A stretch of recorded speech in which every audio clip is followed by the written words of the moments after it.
Bryn? And we are in. Hey, everybody. What is up? I'm here. This a little better. Um, How's it going, Catch These Hands Battle League community? Welcome to the inaugural episode 1, or maybe episode 0, of the CTHBL podcast. I am your host, CTHBL Kurt. and I am his wonderful co-host, Yell Papa Jabo. You guys have probably seen us around in chat. Um, as you guys know, we are here for a wonderful day. We got a little fun game show going on, and then obviously here in episode 0, we have coach reveals going for season 2 of Woo! CTHBL. So yeah, everyone get hyped. It's gonna be a good time. Coach reveals. So, what is the Catch These Hands Battle League podcast? Now, I'm assuming most of the people that are watching right now and they'll be listening later. This podcast is all things Pokemon, all things Draft League, and all things about our little community we built up over here with our fearless leader, Handy. That's exactly what we are about.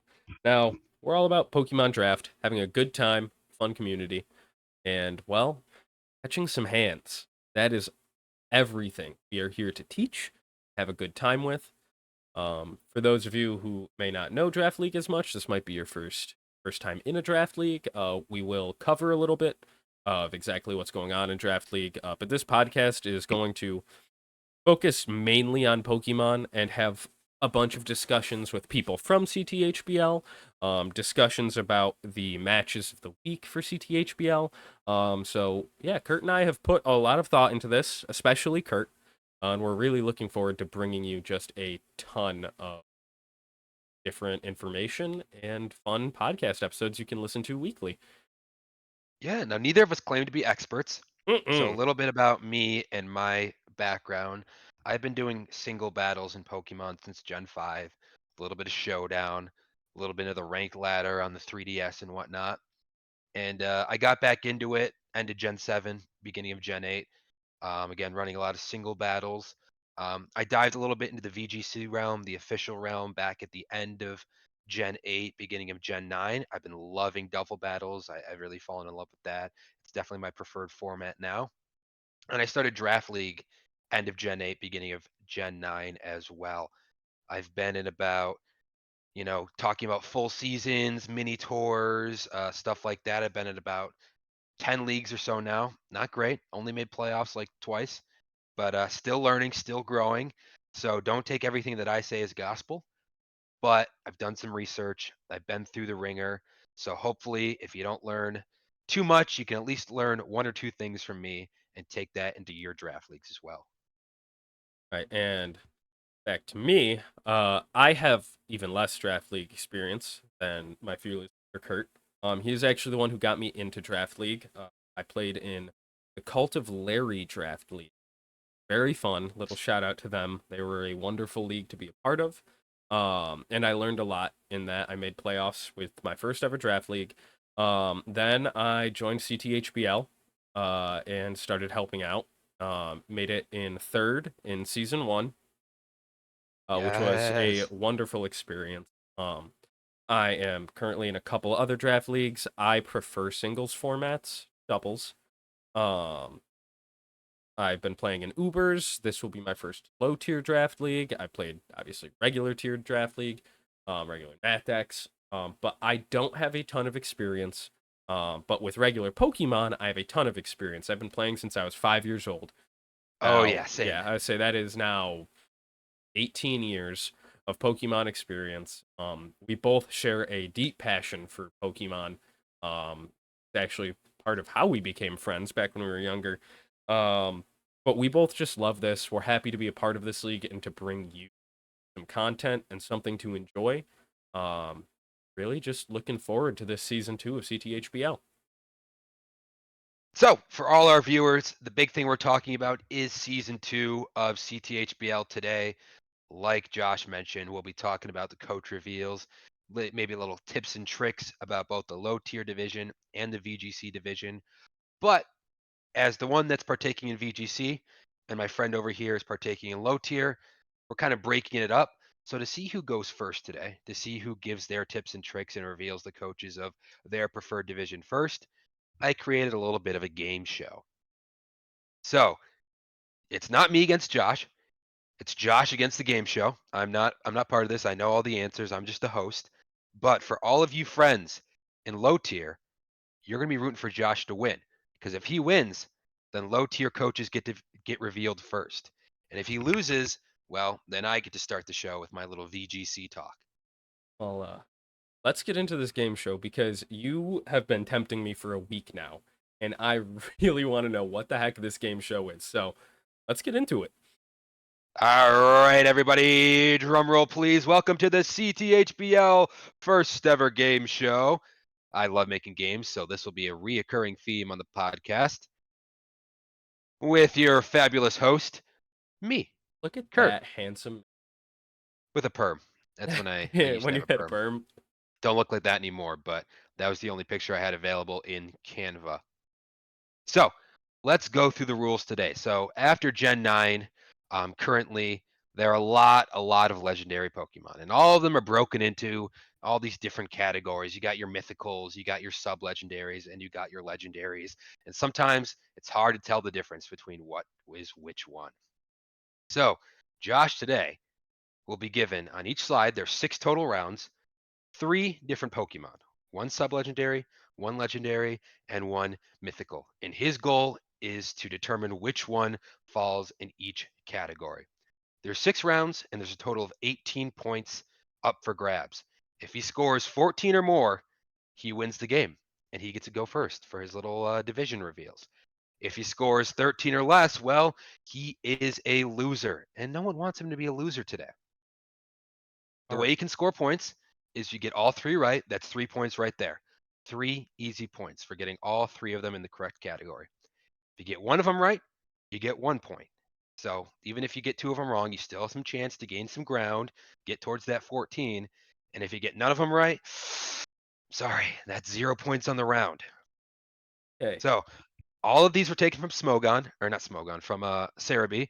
So if there's any contention, anyone thinks I'm wrong, don't argue with me, argue with the internet. And what do you think? You ready? Have you brushed up on your legendary knowledge? I'll be honest. Some of the older gens I'll probably be better. Newer gens, Okay. I'm sorry to low tier players, you might not be getting your reveals first. Well, this is going to scale as it goes. Any questions on the rules? You think you're good? I just have to separate them into those 3 categories, correct? Yep, there's going to be 3 mons. You got to separate them in 3 categories. Okay, yeah, you know what? I can do that. All right, you ready? Ready when you are. Round number 1. This is the beginning round. Want to make it a little easy for you. You said you're familiar with the older gens. So let's take it back to Generation 1. Okay, I've got one of the legendary birds, Articuno. I've got everyone's favorite mon hidden under the truck, Mew. And I've got Mewtwo. all Now, right. where do you think they would fall? Okay, I'm just gonna go left to right. Articuno is sub-legendary, Mew is mythical, and Mewtwo is pretty confident in that one. All right, final answer. Final answer, locking it in. All right, for 3 points, Articuno is a sub-legendary. There we All right, go. solid start.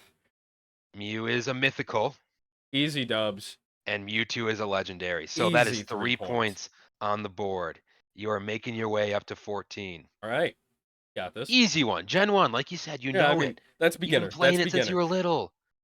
That's beginner. Let's get into round 2. The easy Okay, yeah, mode. Form changers. this is all right. I think I got this All level. 3 of these mons, I mean, a lot of legendaries do, but these 3 specifically all have different forms, with Dialga being the newest. So out of Dialga, Landorus, and Shaman, where do you think they fall? Okay, well, Dialga is obviously legendary. Box art. Shaman, Alright. 100% mythical, and Landorus definitely a sub legend. I believe most of the sub legends are part of. Okay. Are you sure about that? I will lock that in 100%. All right, so we got legendary, sub-legendary, and mythical. Mm-hmm. And I added their other forms as well. You know, Oh, you just that's got sick. I love it. form change. Yeah, come on. All right, so Dialga is legendary. Landorus is sub-legendary. and Shaman is mythical. So now you are 6 for 6 already. Okay, that's beautiful. Breezing I through feel the good. easy rounds. You're doing what you're supposed to, all right? Okay, okay, I This is got good this. stuff. It's gonna ramp up though, okay? You ready? I think I'm ready. I hope so. All right. Round 3, intermediate. Now we're talking about the fire types.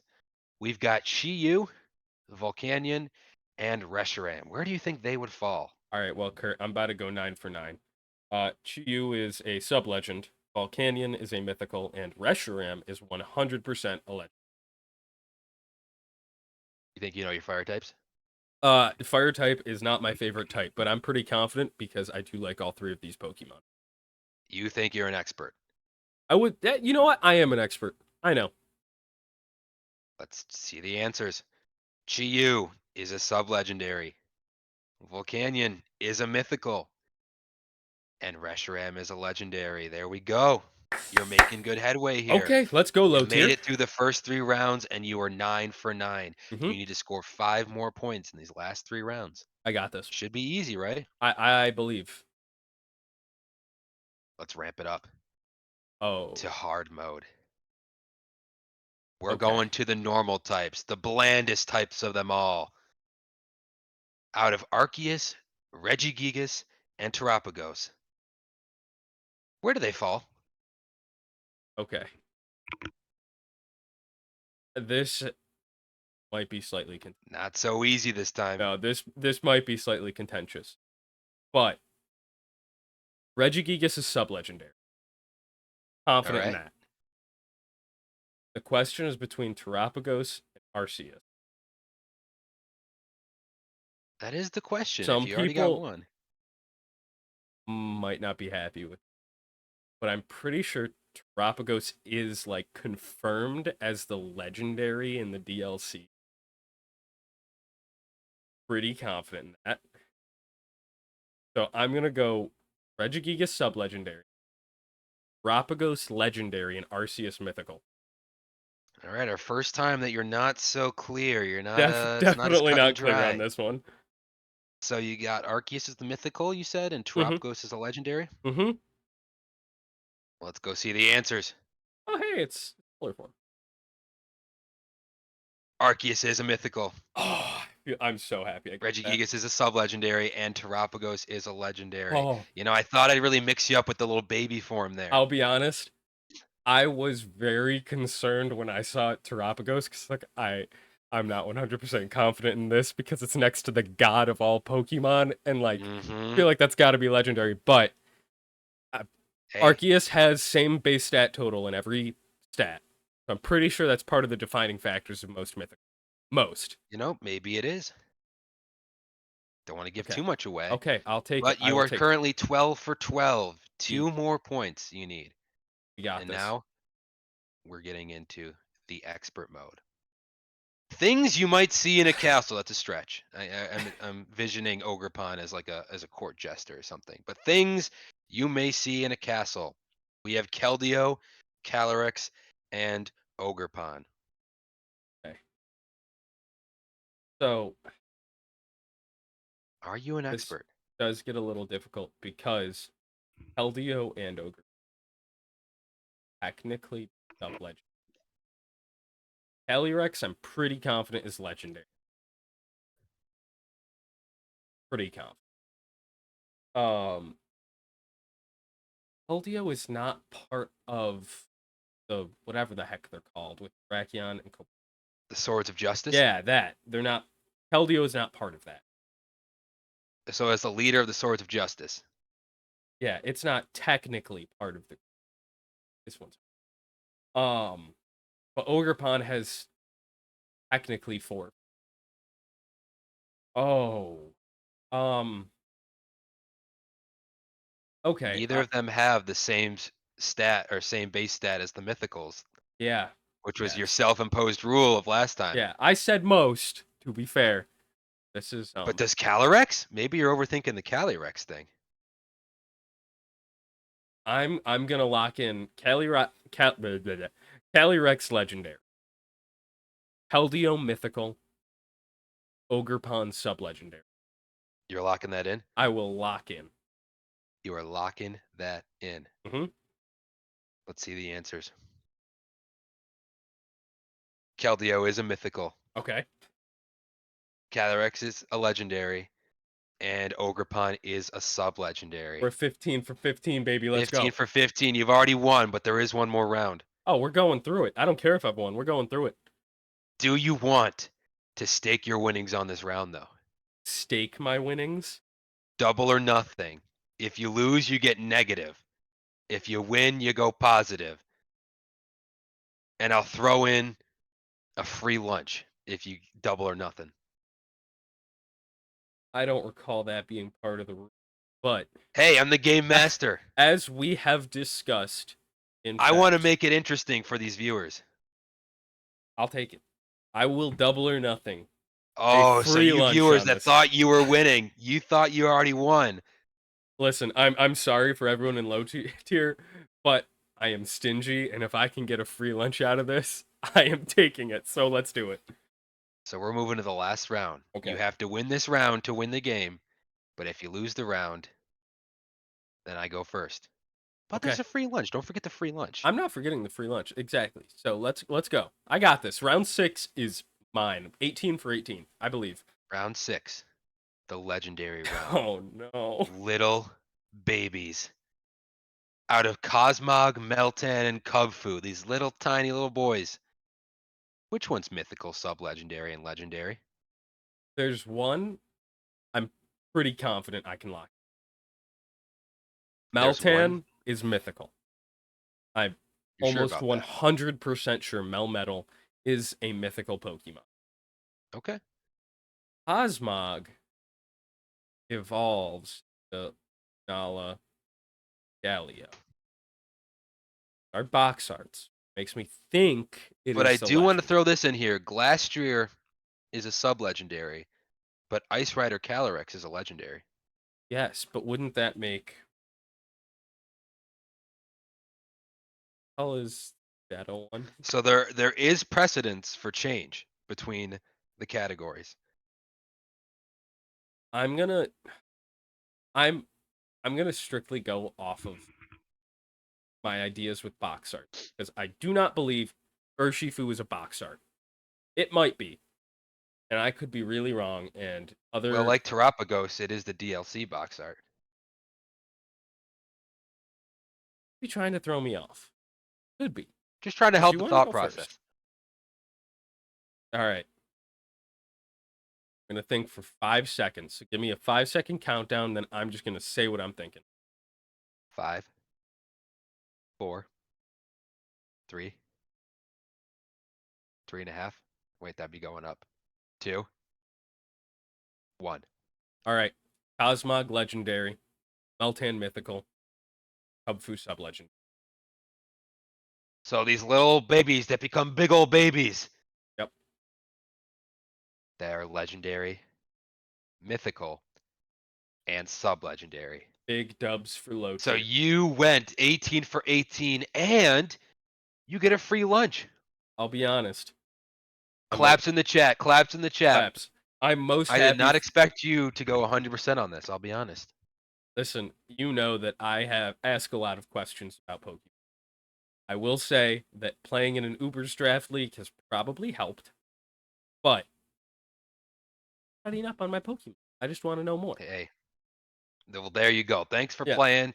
For all of you that played along with us, I appreciate it. But today's big winner is Josh, which means tell them what they won. Low tier coaches. You have one going first. So now it's time to announce all of the low tier coaches, which we have two divisions of. We have the Vacuum Wave and we have Mach Punch. I just need to know, is everyone excited to know who is going to be participating in CTHBL Season 2 low tier divisions? Woo! Woo! That's my reaction. So let me just organize myself a little bit. That over there, right there, and switch over to this. All right, everyone. We're going to start with our vacuum wave. Starting with vacuum wave. First in the draft order. This will be going in direct draft order for all of you. We have the JJ Games. Second up, we have Sodium Generator. Third is Ty the Guy 004. Fourth is Audit Aaron. 5 is Unfair Squid. 6 is Snowy Karama. 7 is One Tap Wonder. 8 is The Owner Handy. 9 is Some Random Minecrafter. 10 is Radish. 11, Standard Bandard 23. 12 is Jay Wark. 13 is Destiny. 14 is Daddy Noms. 15, Club Shay Sharp. And 16, Superbench 45. What a division. So, welcome all of our new Vacuum Wave coaches. We are super excited to have all of you. And with that, we'll move into our mock punch coaches for season 2. Ooh, I'm ready. So in mock punch, we have first myself, Papa Jabo. Number Woo! 2, Terravolt KB. 3 is Joe Schmo. Boo. 4 is Quacks. 5, Barack Mobamba. 6 is Fodge. 7 is our season 1 champion, Aquano. Yeah, ready to 8 repeat. is Chaos. 9 is Lyrics. 10 is Tanner K. 11 is 1K underscore generation, aka KJ. 12 is Venice Connect. I don't know how to pronounce it, but Venice Connects. I'll go with that. 13 is Kesta. 14 is Obesito. 15 is Blue Fusion 321. 16 is High Lord 96. Now, all of these were randomized by the owner Handy. That was whatever it was. That's what we got. I will say I'm very happy that the season 2, 1 and 2 do not have the best draft spots in Aquano and Fodge. That is wonderful because they scare me. But I am going to go over, for some of you who may be newer to draft or may not understand exactly how draft works, I'm going to go over a little bit how singles draft work. Again, I'm not an expert, so if you don't like what I'm saying or don't want to listen to me, you don't have to. I'm just going to go from my experience, explain how it's been for me, and what I personally believe. So we'll start with basic draft. You are going to draft a team between 10 to 12 mons, and in that draft, you will choose your Terra captains based on a number of points you have, and you can have up to typically 2 to 3 Terra captains. In our case, it will be a maximum of 3 Terra captains. And the max amount of points, as you can see on screen, is 115. One of the main things I have found to be important in Draft League is drafting a strong defensive core. Something like even just having a water, fire, grass core is great. A lot of people will go with the steel, fairy, dragon core. I don't think it's as useful. I mean, steel types, fairy types are great. I think the water, fire, grass core is great, and you should have that. Another important thing is balancing between attackers and walls. And with that, I mean, you should not have a fully physical team, as something like Will-O-Wisp will just destroy you. If your Pokemon get burned, you're destroyed, and you basically lost that game. So if you could have a good balance between strong special attackers and strong regular attackers, that's great. Same thing goes with your defensive mons. If you could have a physical defensive wall, like something like Mega Aggron, a very bulky steel type that's not in low tier, so You obviously love you your can't. Aggron. Yes, I do love Aggron. It's my favorite Pokemon. But you cannot deny Mega Aggron is a great physical wall, or something like Ferrothorn too. That's another great physical wall. Neither of those are in low tier. They're just good examples of what you should have as a physical wall. Um, Special wall, I don't know special defensive mons as well, but Chansey. yeah, Chansey. Chansey is a great special wall. Another thing you want to pay attention to is speed tiers. Would really like to have some fast Pokemon, some slower Pokemon. Don't want to draft all really slow, all really fast, as something like Trick Room is not as effective in singles because you have to switch out. Um, Now, so Josh, yeah. is there any simple, easy way for our viewers to find their speed tiers? Maybe a document or something in the Discord? Yes, actually, there is in the if you go to what is the channel called? Um, Resources. yeah, resources. Yeah, that one. Thank you, Kurt. We have a resources channel that has a bunch of different documents you can look at that give you guides. I highly, highly, highly recommend having a draft league document where you can put all of your Pokemon into it. The Pokemon you may want to draft, or the team that you have already drafted, and you can see all of their stats. Um, you can get that document obviously in the resources chat, as Kurt just stated. Great So way to build the cores that you've talked about and also check necessary speed tiers that you might need. and not just your stats, it does also show you all the weaknesses you have and the strengths you have. If you can see you're very weak to a certain type, then maybe you can draft a Pokemon that resists that type or is immune to that type. That that document is a lifesaver. So highly, highly recommend using it. It is just a great resource to have. Um, Now, in my mind, regular singles draft league is like a regular playthrough of Pokemon. I think of it sort of like fighting the Elite Four and the Champion. More difficult battles. Obviously, you're playing real people who can think for themselves and make a lot of changes. Um, but it's a 6v6 singles battle based on Pokemon that you have, and you will know your opponent ahead of time, so you can put those Pokemon in a prep doc to decide what are your best options to bring every week. You're not locked into the same 6 Pokemon every week. You can switch it up. That's a good thing to remember. And one last thing that is very important in low tier and just honestly singles in general is having good pivot Pokemon. Pokemon that learn the moves like U-turn, flip turn, volt switch, teleport, parting shot.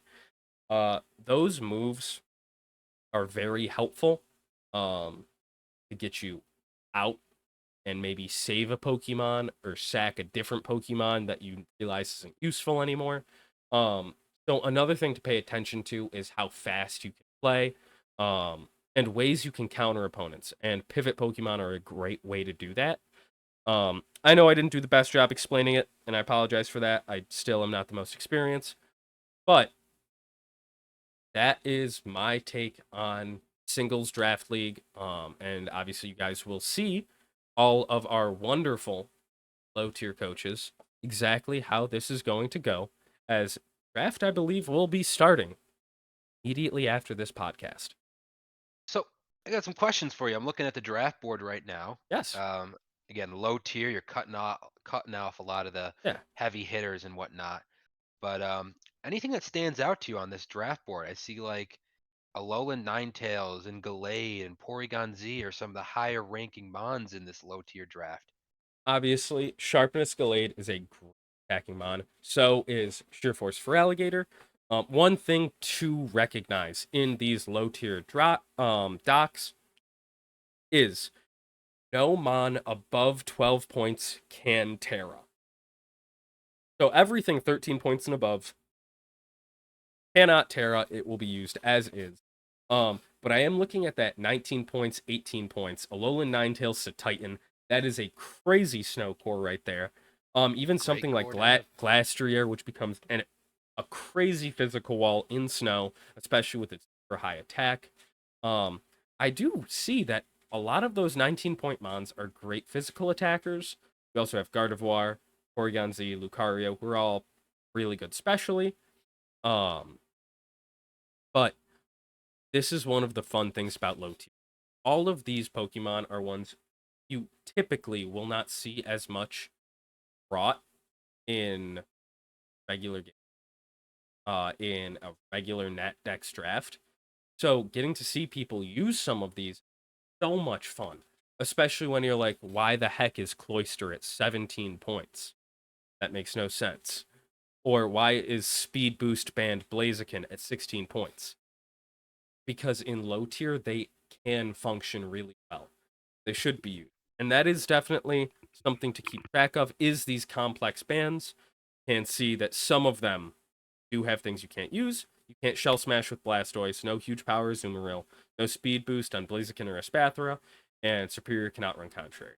All very important to recognize, but looking through this draft board, there are a lot of fun Pokemon that I am really looking forward to seeing come to week because we just don't see them in regular. So something definitely to look forward to this season. It's going to force you to be a lot more creative, like you said, than your traditional national dex draft. And team Yes. building is going to be really fun.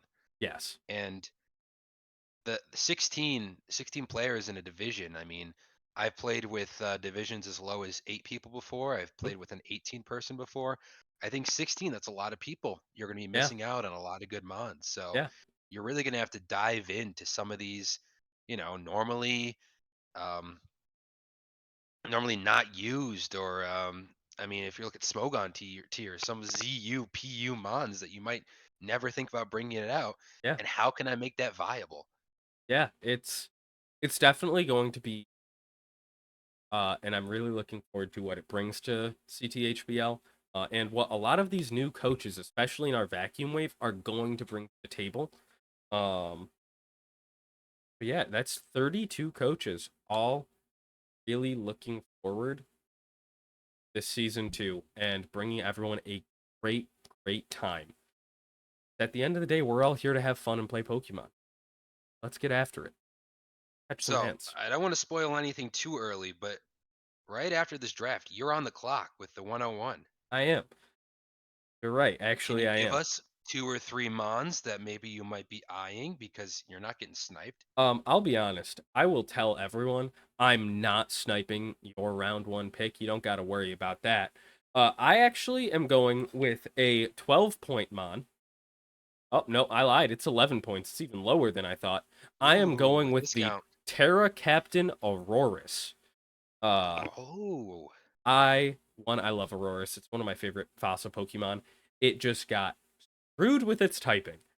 And it's I mean, so you would never see Auroras in a typical Nat Dex draft league. no, because That's for sure. why would you want to waste one of your Terra Captains, Aurorus? It's just not there. Um, but in low tier, I think it could be really fun to use, and I'm very excited to try it out because even in Pokemon games, Aurorus just not. But I think its design is cool. I think it's fun, and I think it's pretty. So we are definitely using it. That is my round one pick. Um, so everyone Put it on the knows board. that's it. Actually, wait. Lock it up. Auroras is no longer Aurorus. available to all you plebs. Yeah. That's what I got. So there we go. That's pick one done. Technically, draft has not started yet, but But we got a yeah, so live you pick guys right know here that is on the gone. podcast. Live pick, awesome.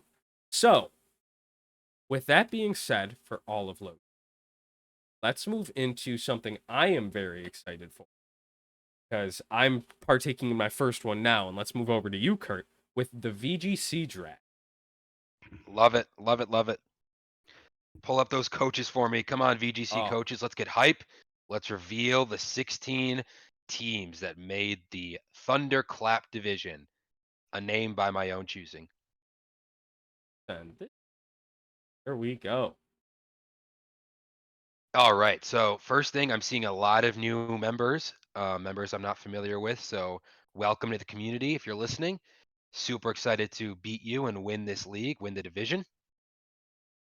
But start from the top with pick number 1 and working our way to the bottom. We have Milklov at number 1. Sven Levin again. Mylan. Crisps. Queen Miku.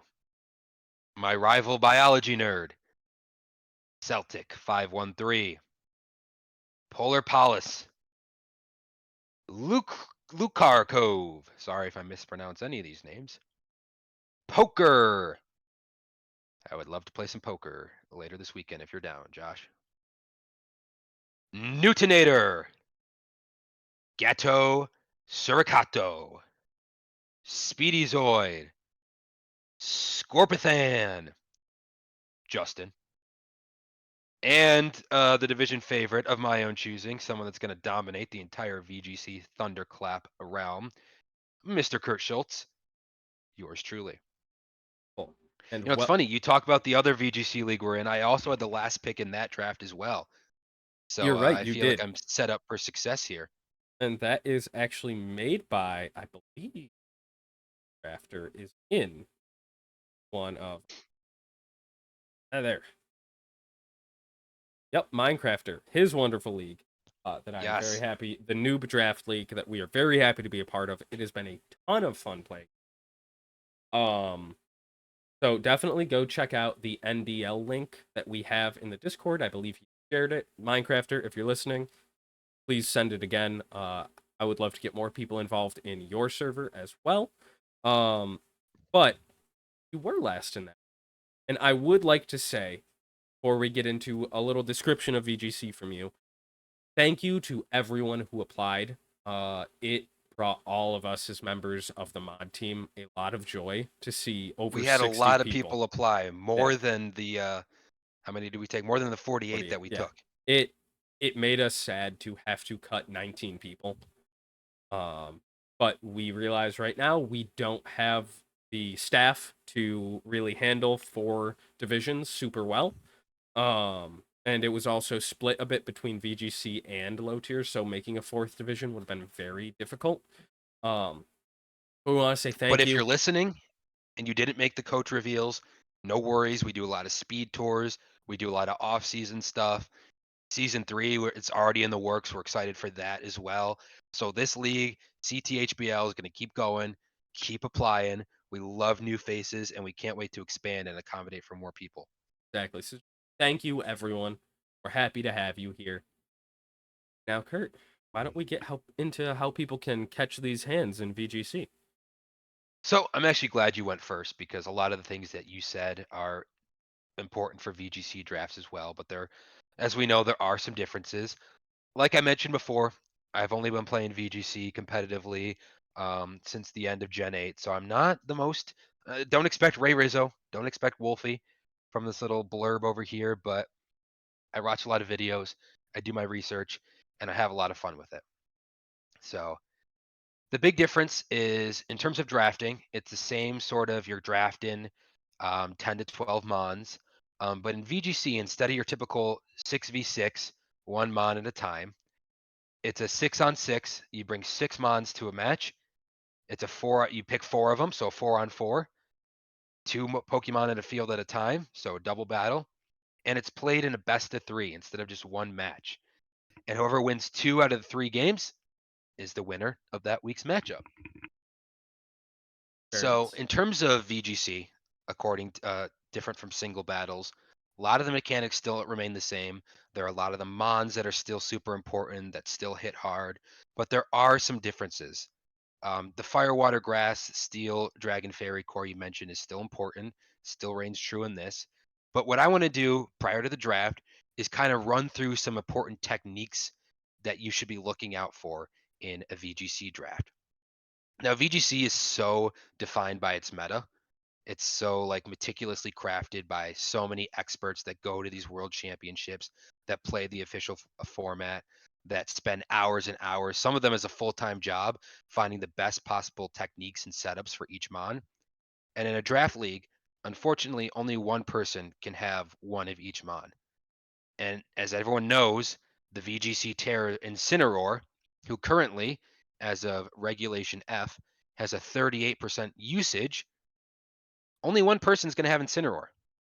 So it's important to find the important roles, the important techniques that can fill gaps because only one person's going to get one mon. And me at 16, I'm not getting Incineroar. I'm not getting Urshifu. I probably won't get Fluttermane. So these are some things that I definitely think are important to remember. And the first one I want to talk about is protect. Protection, you use it in singles sometimes, but it's a lot more rampant in VGC. Why do you think that is, my friend? Um, I think it's a lot easier to figure out what your opponent's and it's also just so much more savior mons in VGC because you only have 4. You don't have 6. Um, Yes. and let's say start of a battle, you see the first 2 mons. You don't know the next 2 that they're bringing. It could Yeah. be any of those other 4. So, detecting, getting an idea of what your opponent will do, saving a mon, or being able to focus everything onto the other mon that you know can't be hit or is going to take barely any damage. And the teamwork between the 2 mons that you have out at a time is just so important that if one Pokemon does go down because you didn't protect, then your entire plan could go out the window. Precisely. Now you mentioned a lot. You're gonna have 2 Pokemon in a field at a time. So even if you protect with 1 Mon, that doesn't mean you're wasting a turn and getting no damage or getting no momentum on your side. You have another Mon that can attack or use a supporting move or use something that still gives you momentum to move forward and help guide you towards winning this battle. There's a lot of protect variants. Detect is one. Spiky Shield is one that Ogerpon runs a lot. So and in quicker battles like VGC, which goes a lot quicker than a singles battle, sometimes it's important to protect, to stall out a trick room turn or stall out your opponent's tailwind. So protecting saves you. It helps put the ball back in your court, and it helps keep a mon alive while you have another one making moves and guiding you towards victory. Now, a couple other protect variants I want to talk about is wide guard. You see sometimes in VGC, wide guard helps protect you from any spread moves like a rock slide, surf, heat wave, any of that. Right? And quick guard, which guards you from any priority moves like mock punch or vacuum wave or thunderclap. Hmm. So a lot of times you're going to see a lot of these protect and protect variants um, utilized in the 4th move slot of your Pokemon in VGC. Next thing I want to talk about, and you talked a little bit about speed tiers, is I want to talk about speed control. So, like I said, these battles go a lot faster, and because you have 2 mons at a time, it's a lot easier to use support moves without wasting a turn or without getting significant damage on the other team because you have one person doing one supportive move and someone else that's there to do some damage. So, some speed control that's very common in VGC is Trick Room. Now, Trick Room, a lot of cores require slower teams. You're getting a lot of bulkier, hard hitting mons that might not be the fastest. You can turn that in your favor by warping the dimensions with Trick Room, and then you turn into a super bulky, super hard hitting, and in this case, faster than the opposing team, and it sometimes is a broken tech. You see, like Indeedee just recently got Trick Room, which has been used a lot. Farigiraf, who is one of my favorite mons, uses Trick Room a lot. One of the best Trick Room setters in the format right now, and that is a wonderful tech. On the flip side is Tailwind, which instead of making the slow mons faster, it makes your fast mons even faster. So by setting up Tailwind with like a Whimsicott, a Prankster Tailwind user, a Murkrow, or a fast Tailwind user like Kilowattrel, then you get a few turns on your side where everyone else is faster than the opposing team. So Trick Room, Tailwind are 2 of the most common speed control techs that are used in VGC. There are a lot other ones as well. You don't see many hazards, so Sticky Webs isn't super common in VGC, but Icy Wind, a spread move that lowers the opposing team's speed stat, that's used a lot. So speed control is super important in VGC, whether it's by moves, whether it's by abilities, or whether it's by these supporting techs. Anything you'd like to add? I just think that's a great point is and something to go off of from earlier is you have to plan again around your opponent's team.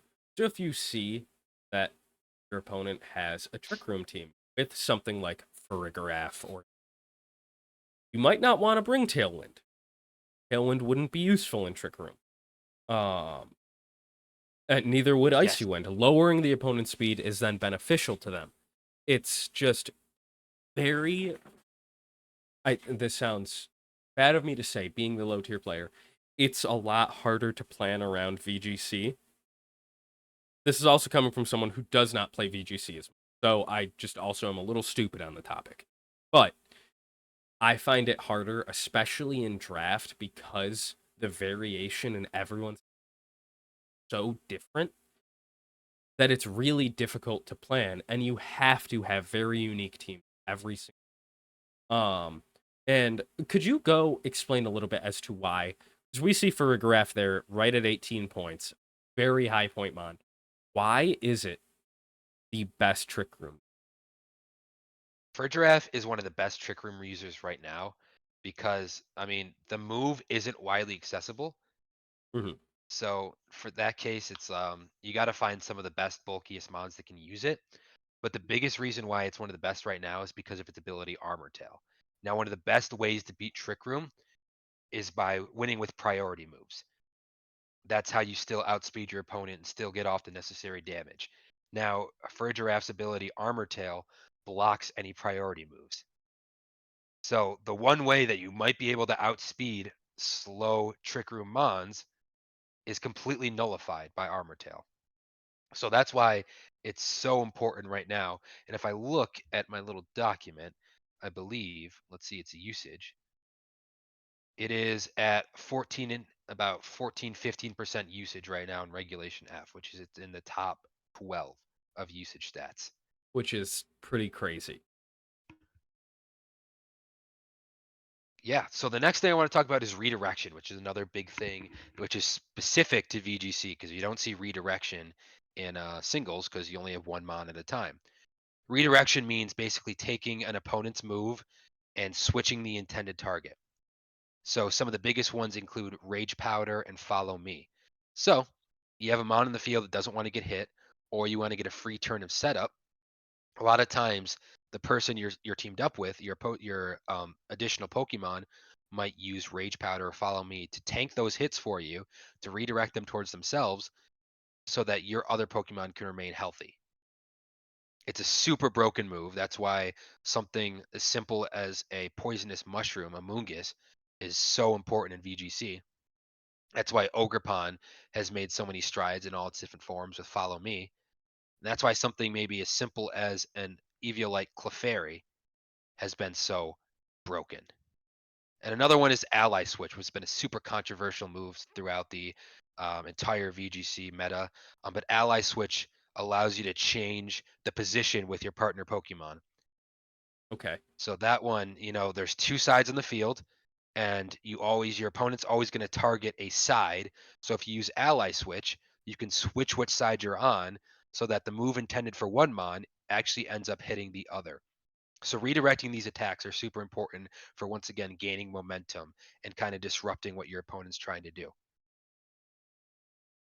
And I mentioned the word disruption because the next thing I want to talk about, another important tech, is disruption, messing up your opponent's plans and forcing them to do something they might not want to do. One of the biggest, most important moves in VGC is fake out, which is a priority move which always causes the opponent to flinch.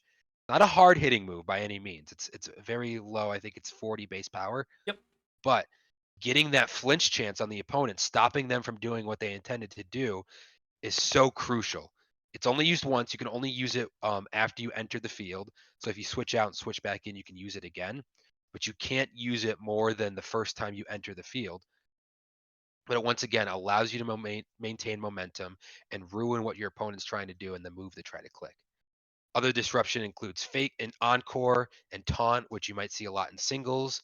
But that's another way to kind of taunt stops them from using any status moves. Tailwind's a big one, and encore locks them into one move that they might not want to be using more than once. So those disruption techniques are totally key. Another thing I want to talk about is spread moves. So I talked about that a little bit. I talked about that with wide guard, but spread moves are moves that hit both opponents on the field. So moves like Golden Goes Make It Rain, which is 120 base power and hits both the opposing sides, or Rock Slide's a big one in VGC. Lower base power, lower accuracy, but it has that flinch chance. So some mons will just spam Rock Slide, hoping that the opposing side flinches, doesn't get a move off, and it hits both of them. So you have that chance to kind of mess up whatever they're doing and just spam that over and over again. So spread moves are super key as well in VGC. And the last thing I want to talk about is doubles, abilities, and moves. So there are some moves and some abilities that are really only used in doubles, and you might not ever see them in singles. I mentioned Clefairy earlier. Clefairy, middle evolution, not great base stats, but you stick an Eviolite on that, you give it Follow Me, and it has the ability Friend Guard. Friend Guard, and let me make sure I'm getting the exact information right. But Friend Guard reduces the damage done to Pokemon on your side of the field by 25%. It's a super niche ability that like Clefairy, Jigglypuff, Pavilion, Mousehold have. But it's super, super good. It's super broken in VGC because by reducing that damage by 25%, your Mons are going to last in the field longer. They're going to be able to get more moves off. And in a short, quick game like VGC, every turn counts. Every turn is super important. Hmm. Anything you want to say about any doubles abilities or moves? Oh, sorry. The moves that are super important is Helping Hand is one. Now, Helping Hand, again, only used in doubles. You can target your ally, your partner Pokemon, and it boosts their attack by 50%, makes them a nuke, makes them hit so hard. So if you're trying to take out a Pokemon on the opposing side and you're just not quite there yet in terms of OHKOing them, hit them with a Helping Hand, get that 50% boost, and you can tear through an opposing team. And then Pollen Puff, Heal Pulse, moves like that, moves where you're allowed to target your ally, can heal them up. So if you have a really good Mon and they're lacking recovery, you can pair them up with a Mon that has Pollen Puff, that has Heal Pulse, and kind of give them the health back that they need to remain on the field longer. Anything you'd like to add about that? Um, One main thing for people who this might be their first week season, um, remember how different you see than singles. And those are a lot of things you need to keep track of. Is a lot of moves you may never use, abilities you may never use in singles are incredibly important. One other doubles ability is Commander, which obviously Dondozo and Tatsugiri have. Um, but putting those two together, they become so close to an unbreakable wall with Commander. Um, that it's really useful. And again, I don't know as much about VGC, but there are a lot of mons you would never think to use, or you're like, why is it so high in VGC points? Like, let me even take like Incineroar in singles is not that great. It's middle of the road mon, but meanwhile, all for the past couple of years, Incineroar has been a complete menace for good reason. Um, so things to just keep it keep track of is what Pokemon get these helpful assisting moves or things that can hit both of your opponent's mons. Things like that. It's difficult to sort of get wrap your mind around at first. Especially with all the different ways to play now, especially that Trick Room becomes important. Spears and speed control are so important. But yeah, I mean VGC seems very fun. Uh and there are a lot of great options to help learn, like watching someone like Wolfie VGC, learning from him and the things that he does. You're not going to be able to do it exactly because he's not drafting his Pokemon, but you can get an idea of what the strategy is and how you should be building your. So those are great resources on YouTube you can watch. People like him and other VGC players. Wolfie's I personally know. Um, but yeah, I would highly recommend checking out some of those resources. And again, I want to mention the draft league format is super optimized for single 6v6 battles. There's not a Yes. lot of VGC drafts out there, so I'm really glad that CTHBL has taken the dive into that. It's a lot harder of a league to run because of the optimized meta of VGC.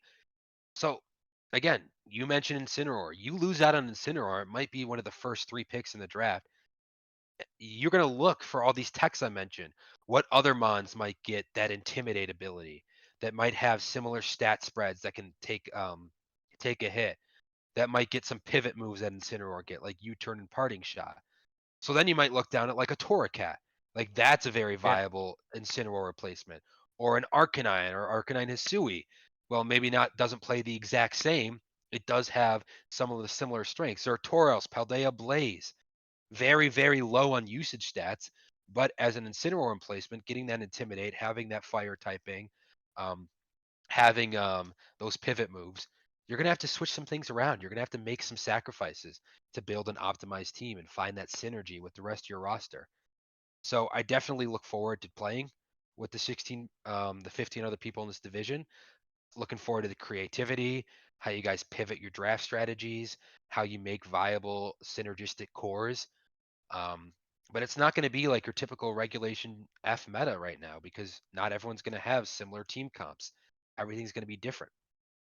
And again, this isn't a comprehensive guide on VGC.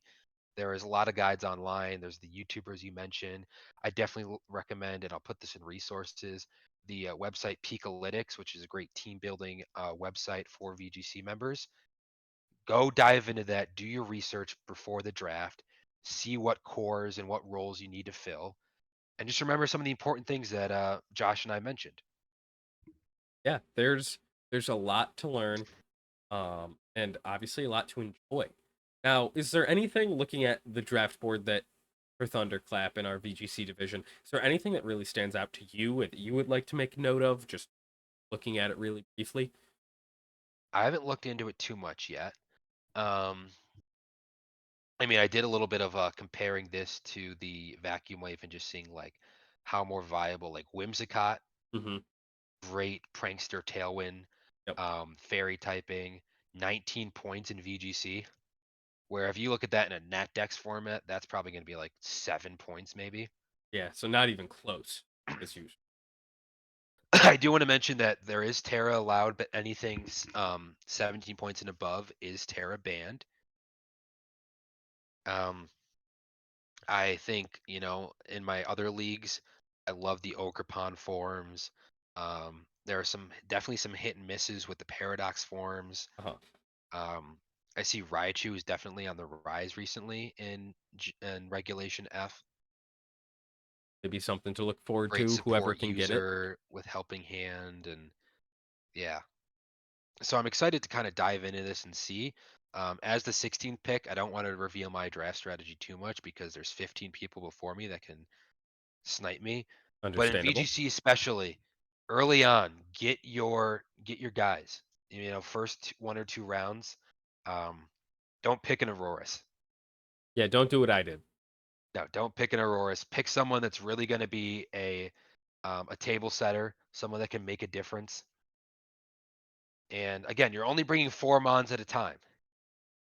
You're only bringing 4 mons every other week. So find the 4 mons that best fit the strategy and the goals that you want to accomplish. Now, closing remarks. Anything you want to say to everyone who's here and anyone who might be watching this and getting into Draft League or even joining CTHBL? I want to thank everyone for listening today, everyone that joined the live stream. Um, we're hoping to get this podcast off the ground. We didn't have much prep time for this one. We really wanted to get the episode out before the draft started. So production value will go up. So stay tuned for that. Stay tuned for where we'll be posting these videos afterwards if you want to revisit them, or if you missed the live stream, you can go back and watch those at a later date.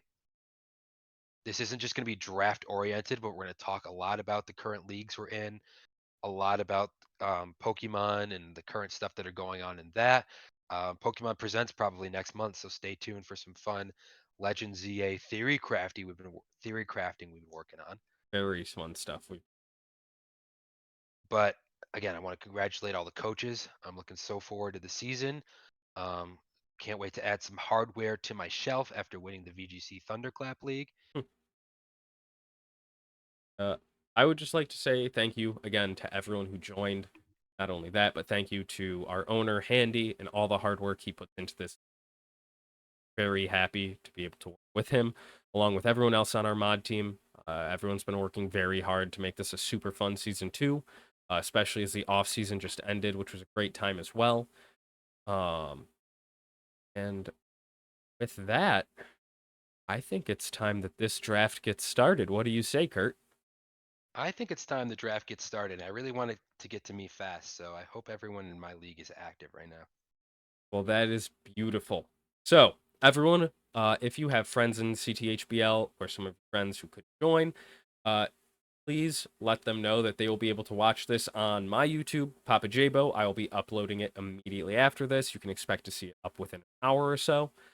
So if people need to rewatch, recap anything, check there. We also will have all of the coach reveals now in the CTHBL Discord.